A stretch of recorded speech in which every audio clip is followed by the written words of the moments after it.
dizendo que se tocar em seu colega novamente, Ox será castigado. Semanas depois, enquanto joga videogame com Roger no quarto do hotel, Calvin avista Tracy saindo e pergunta onde ele vai. O homem conta que precisa ir até a farmácia para comprar remédio para alergia e soníferos para conseguir dormir enquanto o garoto ronca. Quando Tracy sai do quarto, Roger comenta sobre ele não gostar de formar laços e ser muito distante da família. Nessa hora, Calvin descobre que seu mentor mentiu quando disse que seus pais haviam morrido, pois o seu pai ainda estava vivo. No carro a caminho da farmácia, Tracy coloca um rap para tocar e enquanto cantava, Calvin aparece. O menino estava escondido no banco de trás e surge do nada, dando um baita susto no jogador. Eles iniciam uma disputa para descobrir quem canta melhor e acabam chegando à conclusão de que devem continuar se dedicando ao basquete. Calvin aproveita a oportunidade para perguntar o motivo de Tracy ter mentido sobre seu pai e questiona por que deles não conversarem mais. O menino afirma não entender essa situação, pois daria tudo para que seus pais estivessem vivos ao seu lado. Quando chegou à farmácia,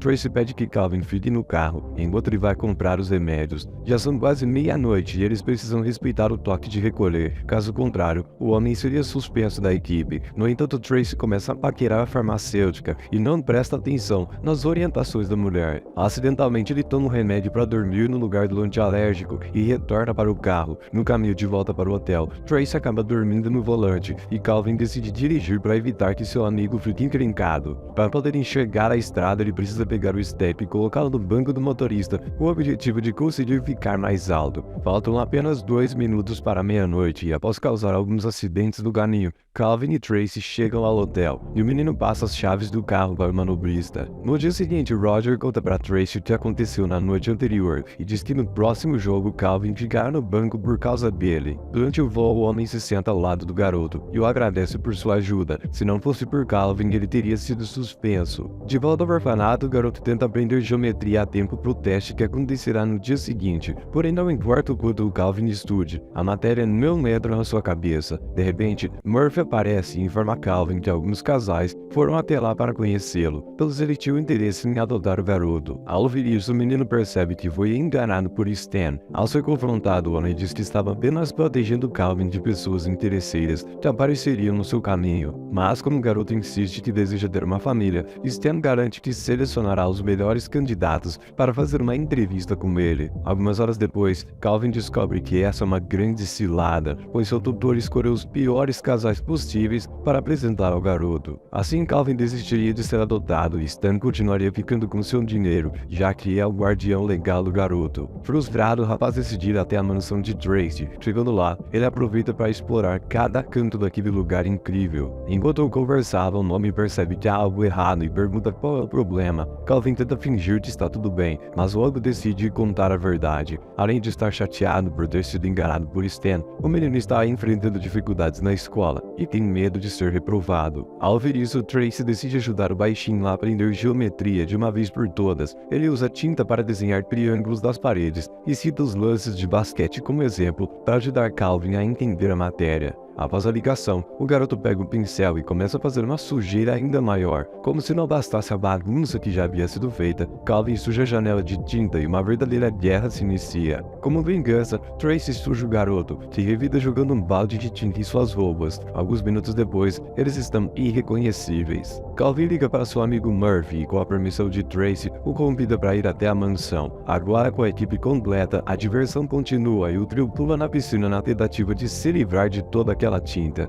No dia seguinte, enquanto brincavam no parquinho, Calvin confessa a seus amigos que não ter sido adotado por nenhuma das famílias que apareceram no orfanato. Murphy então sugere que talvez nenhuma delas seja a família certa e afirma que Tracy é a melhor pessoa para adotar Calvin. Ao ouvir isso, o garoto fica confuso. Apesar de gostar da ideia de ser filho de Tracy, o menino sabe que ter uma família não combina com o perfil dele, pois o homem não tem uma boa relação nem mesmo com seu pai. Na tentativa de reverter essa situação, Calvin decide levar o pai de Tracy para visitá-lo na mansão, mas sua missão falha miseravelmente. O jogador fica extremamente irritado ao ver seu pai e ordena que Calvin o leve embora imediatamente. Quando o garoto chega no orfanato, afirma que desistiu de encontrar alguém para adotá-lo, mas Murphy diz que há um casal na outra sala, esperando para conhecê-lo. Os Boyds saíram de Bel Air para encontrar Calvin. Essa era a chance do rapaz ter uma família como aquelas que ele via na TV. Ao perceber que sua nina de ouro estava prestes a deixar o orfanato,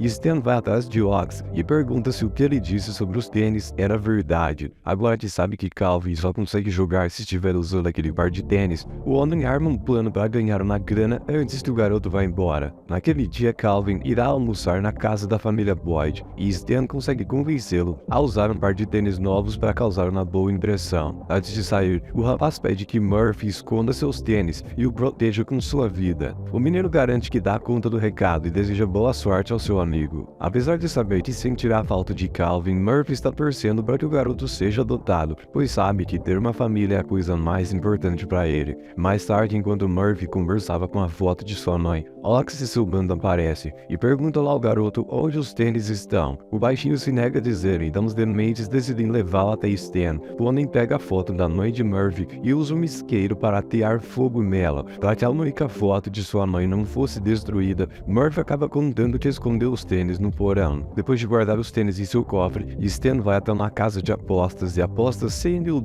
que os Raptors ganharam dos Knights no jogo que acontecerá no fim de semana. Durante o almoço, o Sr. Boyd anuncia que no dia seguinte ele e sua esposa finalizaram um processo de adoção de Calvin e ele oficialmente se tornará um membro da família Boyd. Enquanto isso, Tracy está pensativo em sua casa. Naquela noite, ele decide se acertar com seu pai e ambos saem juntos para tomar uma cerveja. No dia seguinte, antes do jogo começar, Tracy se aproxima de Calvin e afirma que precisa dizer uma coisa importante. No entanto, a conversa é interrompida e o jogador conhece o casal que está prestes a adotar o garoto. Quando Calvin pergunta o que Tracy queria falar, ele muda de assunto e afirma que era algo relacionado à partida de basquete. 20 minutos antes do jogo começar, Calvin recebe uma ligação de Murphy e o menino conta o que aconteceu com Stan. Desesperado, Calvin corre para o orfanato e conta com a ajuda de seus amigos para capturar o homem. Enquanto isso, o jogo já começou e, como o diretor do orfanato previa, os Knights estavam perdendo. Enquanto comemorava, o homem é atacado e amarrado em sua cadeira. Calvin pede que ele dê a senha do cofre e Reg o ameaça com algumas peças de xadrez pontiagudas. Nessa hora, Otis aparece e Stan ordena que o garoto o desamarre, porém Calvin lembra a ele que, apesar de suas diferenças,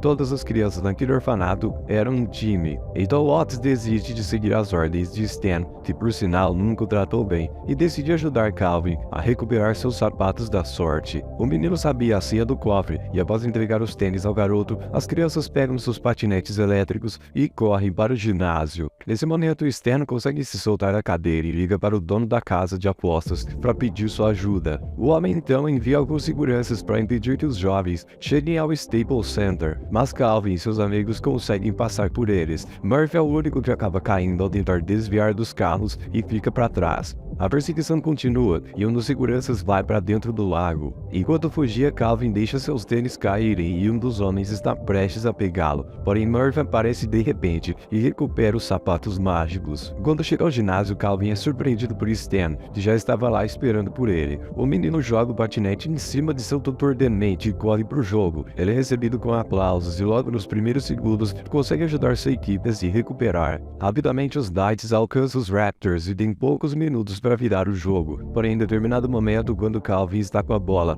todos os jogadores do outro time vão para cima dele e o garoto acaba tendo seu tênis destruído. Nessa hora, ele sabe que não tem mais condições de jogar, mas Tracy o encoraja. Após calçar um par de tênis novos, Calvin anuncia para sua equipe que, independente do resultado daquela partida, esse seria seu último jogo, pois ele desejava viver a vida de uma criança normal. Agora que sabem que essa é a última vez que eles estariam juntos em quadra, toda a equipe está decidida a vencer aquele jogo. Nos segundos finais, Calvin passa a bola para Tracy, que com o lançamento preciso faz uma bela cesta, levando seu time à vitória. Após o jogo, o menino decide se tornar um Boyd e abre mão de ter a vida que tanto sonhou porque acreditava que esse era o certo a fazer. Após se despedir de seu treinador e dos membros da equipe, o rapaz volta para o orfanato e é recebido por Murphy, que fica muito feliz ao vê-lo. Alguns dias depois, Tracy aparece e informa que a partir de agora, os Knights irão patrocinar o lar de adoção Chesterfield, já que o diretor foi embora para fugir da aposta que perdeu e não pôde pagar. Além disso, Tracy tem também uma outra notícia. O homem diz que ficou sabendo que Calvin ainda está em busca de um pai, e ele está em busca de um filho. Sendo assim, os dois poderiam dar um fim a essa busca e se tornarem uma família. Murphy observava tudo de longe e se dá conta de que a partir daquele dia, que estaria sozinho. Porém, Calvin consegue convencer Tracy a adotar seu amigo também, e os três vão embora para casa juntos. Nas semanas seguintes, Red consegue uma família, e Tracy se torna oficialmente o pai dos dois meninos.